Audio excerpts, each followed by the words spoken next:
Salut à tous et bienvenue sur Follow Garden, c'est Bilal qui vous parle aujourd'hui. On se retrouve pour une toute nouvelle vidéo et tout nouveau débrief de Chelsea contre Newcastle à St James Park. On nous avait promis l'enfer, on a vécu un match compliqué et on va revenir là-dessus. Avant de passer au débrief les amis, je voulais juste, pendant que vous êtes tous encore là, je sais que au bout de quelques minutes, de 5-6 minutes, je perds déjà pas mal de gens. Mais les amis, va falloir être présent sur la chaîne demain, simplement parce qu'à partir de demain soir, je vais faire des débriefs de la Coupe d'Afrique, le Maroc qui rentre dans sa compète contre les Comores demain soir.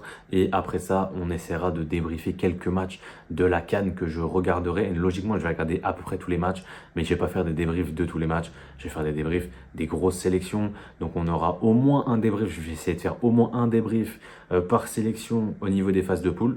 Donc c'est-à-dire le Maroc, il y aura les trois, mais au-delà du Maroc, on aura un débrief de l'Algérie, un débrief de la Tunisie, un débrief du Mali, un débrief du Sénégal, de l'Égypte, de la Côte d'Ivoire également. J'en ai sûrement oublié, mais en tout cas, tous les gros vont y passer. Je sais qu'il y a un Côte d'Ivoire-Cameroun, par exemple, qu'on va forcément débriefer à un moment donné. Donc du coup, voilà, n'hésitez pas à vous abonner, à liker et à partager autour de vous, non seulement cette vidéo, mais aussi le fait que à partir de demain, il va falloir être présent les amis. Je vais essayer de détendre un petit peu ce que je fais sur la chaîne. Je sais que voilà, l'Afrique est énormément représentée sur la chaîne. Voilà, j'ai beaucoup de viewers, j'allais dire de viewers, beaucoup de mecs qui me regardent, qui habitent en Côte d'Ivoire, qui habitent au Sénégal, dans ces pays-là. Donc les amis, c'est le moment où je vais mettre votre pays en lumière. Donc n'hésitez pas à partager ça en balle à vos amis sénégalais, vos amis de tous les pays en fait d'Afrique. Parce que la Coupe d'Afrique des Nations, les amis, je vais y revenir. Je vais parler plusieurs fois de ça. On va faire plusieurs vidéos au-delà des débriefs. J'ai prévu quelques trucs sympas, à voir si ça va pouvoir être fait, mais j'ai prévu quelques trucs qui peuvent être sympas. Mais en tout cas, voilà, c'était juste le petit arc Coupe d'Afrique. Parce que je sais que, voilà, comme je vous l'ai dit, il y a beaucoup de gens qui regardent les quelques premières minutes des débriefs, 5, 6, 7 minutes, puis qui après partent. Et donc, du coup, forcément, si je le dis à la toute fin de la vidéo, je capte moins de monde. En tout cas, voilà, c'est bon, on arrête là pour la pub, pour l'auto-pub de demain pour la Coupe d'Afrique. Et on rentre dans le débrief de Chelsea Newcastle. On va commencer directement avec les compos. Je vais les afficher à l'écran avec côté Newcastle, une compo assez, on va dire... pas surprenante, mais il y a quelques absents, avec pas mal de blessés derrière. Mais en tout cas, Ramsdale était dans les cages à la place de Nick Pope, du coup. On avait Lewis Hall et du coup, forcément, le petit Lewis Miley sur les côtés. Et une défense centrale, Fabian Schär, Malik Thio. Au milieu de terrain, Bruno Guimaraes était évidemment là, avec à côté de lui Sandro Tonali. Et du coup, lui, c'est Jacob Ramsey, si je dis pas de bêtises. Je sais jamais lequel est lequel, mais je crois que lui, c'est Jacob. Et devant, le trio d'attaque avec Jacob Murphy, avec du coup, comment il s'appelle, Anthony Gordon et Nick Woltemade. Côté Chelsea, on avait exactement la même compo que contre Everton la semaine dernière, à un seul changement près, l'entrée de Caicedo dans le 11. Et honnêtement, moi quand je vois ce 11-là, je me dis... C'est logique, on en avait parlé sur le débrief d'Everton, quand j'avais dit que quand Caicedo reviendrait, qui serait le perdant dans le 11 qu'on avait eu contre Everton. On avait eu du coup Enzo, James avec Gusto latéral droit. Gusto était fort, James était fort, donc je me disais que ça allait être Enzo, excusez-moi, qui allait en pâtir.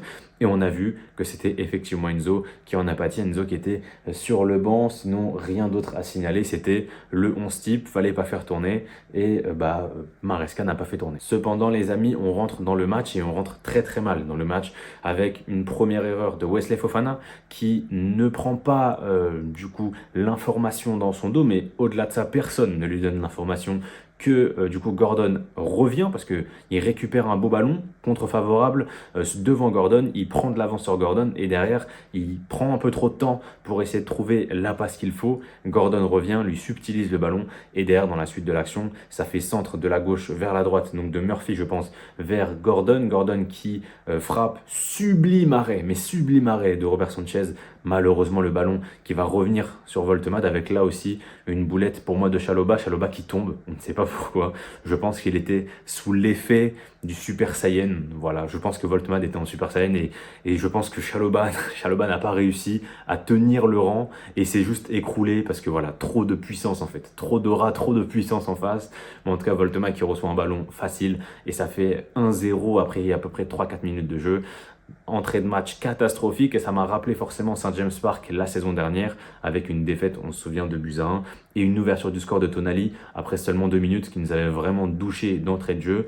Et bah là, c'était exactement le même scénario. Et le scénario qui va continuer à être catastrophique parce que le début de match, on se fait complètement manger et forcément Newcastle a les meilleures occasions. On a une belle occasion côté Chelsea avec une superbe création avec Gusto, avec avec Pedro Neto également. Pedro Neto qui va trouver Garnacho qui malheureusement envoie sa frappe dans les nuages. Ça pour le coup ça a été un bis repetita dans ce match de Garnacho. Des frappes qui partent très très haut là-haut là. Ah, vraiment waouh.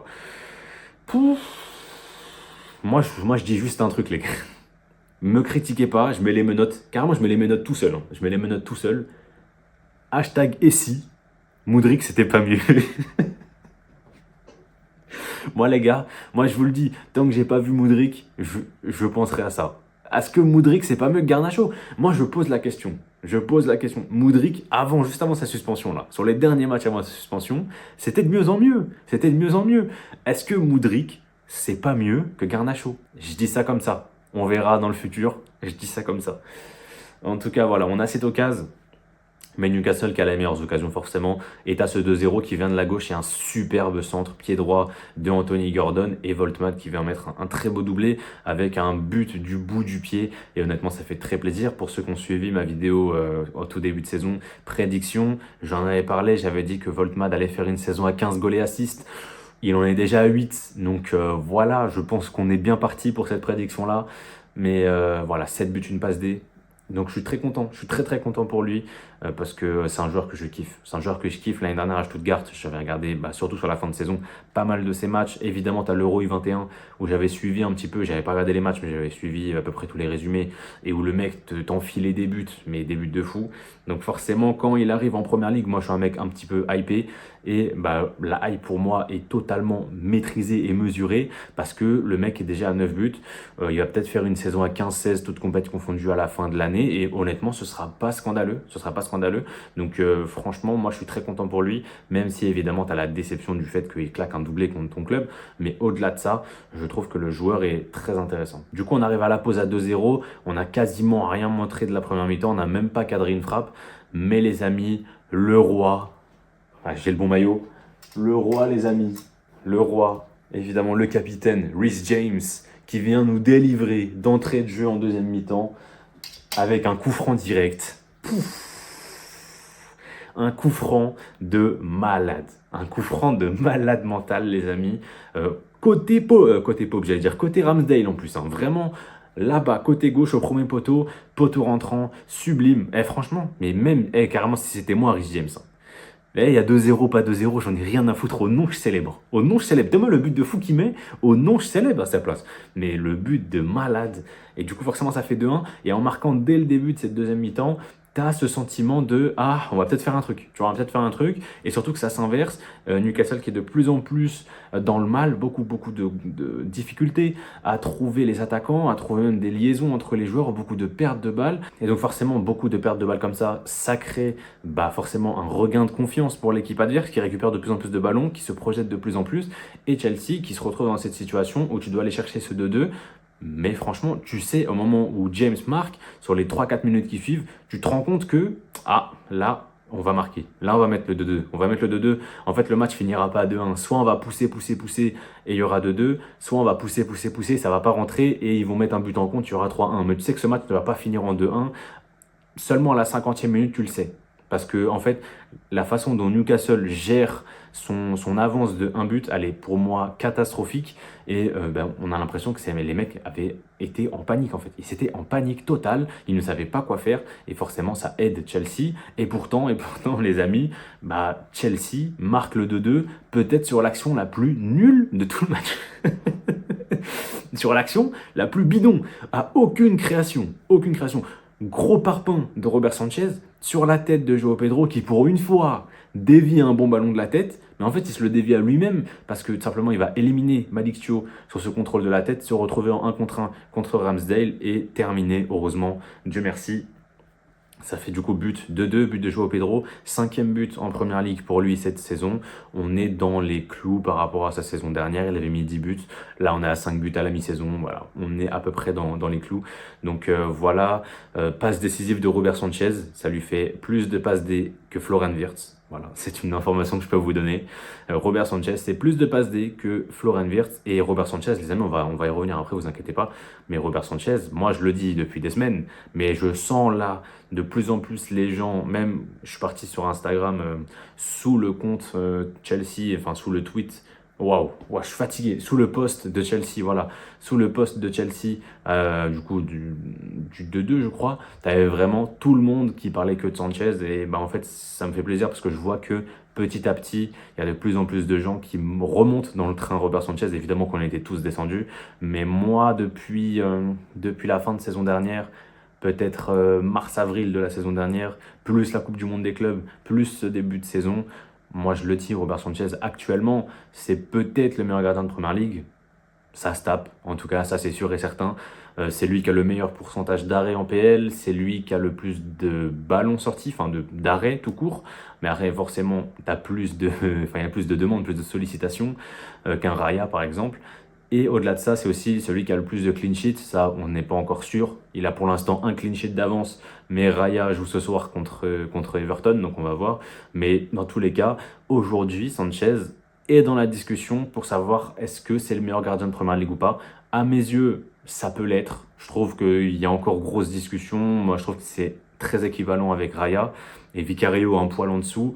Mais les gens qui mettent Sanchez premier, je comprends totalement. Je comprends totalement parce que Sanchez nous maintient à flot et encore aujourd'hui, il a fait 2-3 arrêts vraiment incroyables. Donc, et en plus de ça, il fait une passe D.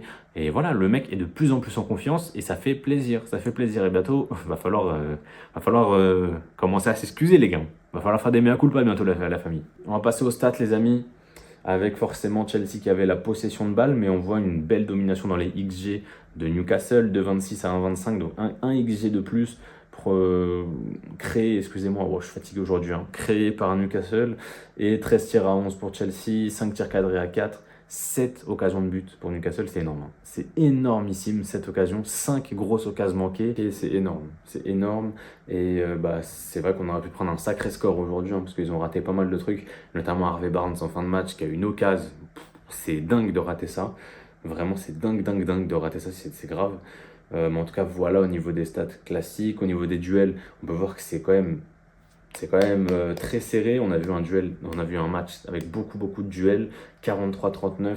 On est sur plus, enfin, Newcastle a plus de duels remportés, mais on voit 29-27, 14-12, c'est quand même assez similaire et plus de dribbles réussis par Chelsea, mais plus de dribbles tentés, comme vous pouvez le voir, seulement 45% de réussite contre 75% pour Newcastle. Au niveau des passes, Chelsea était un poil devant, mais c'était pas très flagrant. Surtout qu'en première mi-temps, c'était vraiment Newcastle qui avait un gros avantage. Et dans le reste, voilà, 22 ballons touchés dans les deux surfaces adverses du coup. Donc c'est ok, c'est ok. Même si, voilà, Chelsea, on aurait pu peut-être faire un petit peu mieux devant le but, notamment avec Garnacho, on va y revenir dans les notes. On passe aux notes directement avec Robert Sanchez, 7 sur 10, très gros match de Robert Sanchez encore une fois comme j'ai pu le dire tout à l'heure. Malo Gusto 5 qui a été en grosse difficulté sur la première mi-temps, il sort très vite et tant mieux parce que même si en vrai de vrai l'entrée de Enzo n'a pas changé grand chose, au moins défensivement on a été plus solide avec James derrière. Chalobah, Fofana 5,5 chacun, les deux ont fait une boulette sur le premier but mais les deux se sont à peu près bien repris, ils font un match moyen. Cucurella 6 qui fait un meilleur match, mais honnêtement la défense n'a pas non plus été dingue. J'ai quand même mis 6, mais voilà, c'est pas non plus un gros match de sa part. Le double pivot qui s'est géré, James 7, forcément immense coup franc direct, plus derrière un match vraiment qualitatif, et Caicedo à côté de lui, comme d'hab en fait. C'est son retour en première ligue après 3 matchs de suspension, et tu vois la diff. Tu vois la diff au milieu, il n'y a que lui qui récupère des ballons limite au milieu, c'est juste trop fort. Et devant, j'ai été très déçu du quatuor. Pedro 5,5 parce qu'il marque, mais sinon c'est un 4,5. Garnacho 4, là pour le coup je pouvais pas lui mettre plus. Franchement, autant voilà, la semaine dernière j'en avais parlé, j'avais dit que voilà, même s'il ratait, il tentait, etc. Et je suis d'accord encore avec ça, sauf qu'en fait aujourd'hui il s'est fait bouffer par un mec pas à son poste. Lewis Miley, immense joueur, immense respect pour Lewis Miley, parce que ce mec-là est très très fort évidemment, mais ce mec-là n'est pas un latéral. Ce n'est pas un latéral, c'est un milieu de terrain. Là, ils l'ont foutu latéral parce que c'est la merde, ils ont personne, le Livramento, etc., ils sont tous blessés. Ils te mettent Lewis Miley latéral, Lewis Miley a dévoré Garnacho. Dévoré Garnacho. Lewis Miley, c'est limite derrière Voltmad, le meilleur joueur de Newcastle aujourd'hui. Ce mec-là a fait un match de patron, un match dingue. Donc franchement, immense félicitations à Lewis Miley, je voulais en parler dans ma vidéo. Immense félicitations, le mec a 19 ans et il a porté son équipe comme ça sur ses épaules à un poste qui n'est pas le sien. Donc forcément, c'est pour ça que moi j'en veux encore plus à Garnacho, qui au-delà d'avoir tenté, a raté tous ses dribbles systématiquement. Et quand il tire, il envoie des ballons au-dessus de St. James Park. À un moment donné, il va falloir se calmer. Donc voilà, c'est pour ça que je lui mets que 4. Neto, je lui mets 5. J'ai pas vraiment apprécié le match de Neto, mais on va dire que dans les efforts défensifs, etc., il est là en fait. Il est encore là, là où Garnacho, je l'ai trouvé très mauvais, très moyen, plutôt très moyen, sans ballon. Neto, c'était beaucoup mieux. Et Neto, il se projetait pas mal. Et la fin de match de Neto est également pas mal. Palmer, 5,5. Là aussi, je suis déçu de son match. On sait qu'il est encore pas à 100%. Il a pris pas mal de coups, mais bon, il n'a pas non plus été dingue. Il y a quelques moments où il a réussi à se projeter, mais c'est trop faible par rapport au Palmer qu'on connaît. Et évidemment, j'en demande beaucoup plus de sa part. Sur le banc, Enzo 4,5. Enzo, je vais encore vous le dire, mais comme la semaine dernière, ce mec-là a joué 45 minutes, t'as l'impression qu'il en a joué 90. À la fin du match, il était autant cramé que les mecs qui ont joué tout le match. Et ça, pour moi, c'est pas normal. Tu rentres à la 50e minute plutôt, tu rentres à la 50e, t'as 40 minutes à jouer. Et 40 minutes, c'est censé être bien plus frais que les mecs qui en ont joué 90. À un moment donné, il va falloir se le dire. Surtout que là, t'as à St. James Park, ça se voit. Parce que Newcastle, ils y vont, hein. Ils y vont. On en avait parlé, ça fait plusieurs saisons qu'on en parle. Newcastle, quand on les joue à St. James Park, physiquement, dans l'intensité, dans les duels, ils sont là, ils sont présents, ils t'envoient des gros coups. Alors que toi, tu envoies rien. Et en fait, quand tu envoies rien contre une équipe qui envoie beaucoup, ça se voit. Ça se voit. En fait, quand c'est Everton, ça se voit pas tant que ça. Il n'y a pas beaucoup de, il y a pas beaucoup de pressing, etc. Ça se voit pas tant que ça que tu es émoussé. Mais quand tu es contre une équipe qui court beaucoup, qui bouge comme des chiens, ah bah là, forcément, ça se ressent. Et Enzo, on l'a ressenti direct. Le mec rentre à la 50e, à la 70e, tu sens que le mec, il dépassera jamais le milieu adverse. En fait, le mec a réussi à trouver peut-être une passe à un moment donné, mais c'est tout. Et c'est vraiment dommage parce que le niveau qu'il avait, du coup, sur les premiers mois de compète, c'était pas trop mal. Mais là, depuis quelques semaines, il retombe un peu dans ses travers. Et enfin, on a eu l'entrée d'André Santos qui était mi-figue, mi-raisin. Voilà, je lui ai mis 5. Entrée moyenne de sa part, elle a rien fait de bien, rien fait de mal. Voilà. Match, enfin entrée un peu yaourt nature de André Santos. Forcément les amis, le classement, je me l'affiche là. On est quatrième les amis avec 29 points, on fait une mauvaise opération évidemment. Si Sunderland gagne, ils peuvent nous passer devant. Non, ils peuvent pas avec la différence de but, mais en tout cas ils peuvent revenir à égalité. En tout cas Palace, United et Liverpool peuvent revenir à notre hauteur. Donc voilà, on a cramé notre joker. Et du coup, côté Newcastle, ils sont 11e forcément avec 23 points. Et prochain match contre Manchester United, ça va être très très compliqué pour eux. Et voilà, en tout cas, nous, notre prochain match ce sera contre Aston Villa. Mais avant ça, comme je vous l'ai dit les amis, n'oubliez pas que forcément, il y a la CAN qui arrive avec le Maroc, excusez-moi, j'allais dire le Chelsea. Ah, aujourd'hui, c'est la fatigue, hein. Avec le Maroc qui, du coup, recevra les Comores pour le compte de la première journée de la CAN et le match d'ouverture. Donc, ne ratez pas ça. Ce sera demain soir sur la chaîne YouTube, les amis. En tout cas, moi, je vous laisse là-dessus. C'était Bilal de la chaîne Football Garden. Portez-vous bien et la paix sur vous.